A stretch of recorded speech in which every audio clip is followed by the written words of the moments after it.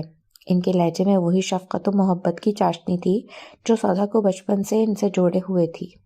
وہ ہمیشہ ان کی اپنائیت و خلوص میں اپنے باپ کی جھلک محسوس کرتی تھی۔ مجھے صرف اتنا بتا دو کہ جو کچھ بھی تم نے کہا ہے وہ محض عمرانہ کی بدسلوکی و کوتاہ نظری کا نتیجہ ہے۔ مجھے امید ہے کوئی دوسری وجہ اس انکار کی نہیں ہوگی، اور یہی وجہ ہے تو جہاں میں لے جا رہا ہوں میرے ساتھ خاموشی سے چلو، اگر نہیں چلنا، مرضی نہیں ہے تمہاری تو بیٹا۔ وہ کچھ توقف کے لیے رک کر گویا ہوئے۔ بنا کسی خوف و ڈر کے میرا ہاتھ نہ پکڑنا، نہ خوف زدہ ہونا، پھر جہاں آپ کی مرضی ہوگی، ہم سب۔ ان کی بات ادھوری رہ گئی تھی۔ وہ روتی ہوئی ان سے لپٹ گئی بنا کچھ کہے، اور یہ بڑا خوبصورت اقرار تھا۔ مدثر صاحب نے مسکرا کر اس کی پیشانی چوم لی، پھر وہ اس کا ہاتھ پکڑ کر بھرپور اعتماد و اطمینان سے اس کے کمرے سے نکلے اور ان کے ساتھ چلتے ہوئے ٹھٹکی۔ مدثر صاحب اوپر والے پورشن کی طرف جاتی سیڑھیوں کی جانب مڑ گئے تھے۔ یہ ماموں جان مجھے کہاں لے جا رہے ہیں؟ یہ رستہ زید کے کمرے کی سمت جاتا ہے۔ کیا مجھے زید کے روم کی طرف لے جا رہے ہیں؟ مگر کیوں؟ ہر قدم پر سراسیمگی و دھڑکن بڑھتی جا رہی تھی۔ نہ معلوم ان لوگوں نے کیا فیصلہ کیا ہے، کیسا منصوبہ بنایا ہے۔ یہ سب اپنے اپنے کمروں میں چلے گئے ہیں، کوئی بھی باہر موجود نہیں۔ جو قدم زید کے کمرے کی طرف بڑھ رہے تھے تو حواس ساتھ چھوڑ رہے تھے، مگر یہاں زبان کھولنا بھی اس کو مناسب نہیں لگا تھا۔ یہ چند لمحوں کا سفر جو اس کو صدیوں پر محیط لگا تھا، بالآخر اس کے کمرے کے دروازے پر اختتام پذیر ہوا تھا۔ ماموں جان آپ مجھے یہاں کیوں لے کر آئے ہیں؟ ان کے دستک دیتے ہاتھ دیکھ کر وہ آہستگی سے گویا ہوئی، اور اسی دم زید نے دروازہ کھولا، اور وہ بھی ان کو دیکھ کر بہچکا رہ گیا تھا۔ پپا؟ اس کی استجابیہ نظروں نے پہلے مدثر صاحب کو پھر سودا کو دیکھا۔ اندر نہیں بلائیں گے ہمیں؟ وہ اسے ہکا بکا ہونے پر مسکرائے اٹھے تھے۔ جی آئیے پپا۔ وہ اس وقت حیرت و استعجاب اور بوکھلاہٹ کا شکار دکھائی دے رہا تھا۔ بھائی صرف مجھے ہی کیوں، سودا کو بھی بلائیں۔ جی آؤ آؤ۔ وہ بے حد کنفیوز تھا۔ سودا کی حالت اس سے بھی زیادہ خراب تھی، ایک قدم بھی نہ بڑھا سکی۔ مدثر صاحب نے اس کا ہاتھ پکڑ کر کمرے میں قدم رکھا۔ جو کل ہوا اس کو ایک ڈراؤنا خواب سمجھ کر بھول جاؤ میرے بچوں، انا کے سفر کی کوئی منزل نہیں ہوتی، یہاں صرف خاردار راستوں پر بھٹکنا ہوتا ہے، اور بھٹکتے بھٹکتے انسان زمین کی آغوش میں چلا جاتا ہے، ساری حیات لا حاصل رہتی ہے۔ سودا آپ کی شریک حیات ہے، آج سے یہ آپ کے ساتھ ہی رہے گی تاکہ فتنہ پھر سے سر نہ اٹھائے۔ وہ اس کو چھوڑ کر جا چکے تھے۔ پھر زید نے کوئی سوال نہ کیا۔ ان کے جانے کے بعد وہ اس کے پاس آ کر بولا، تم کیا سمجھتی ہو یہ سفارش تم کو بچا لے گی؟ وہ سخت لہجے میں بولا تھا۔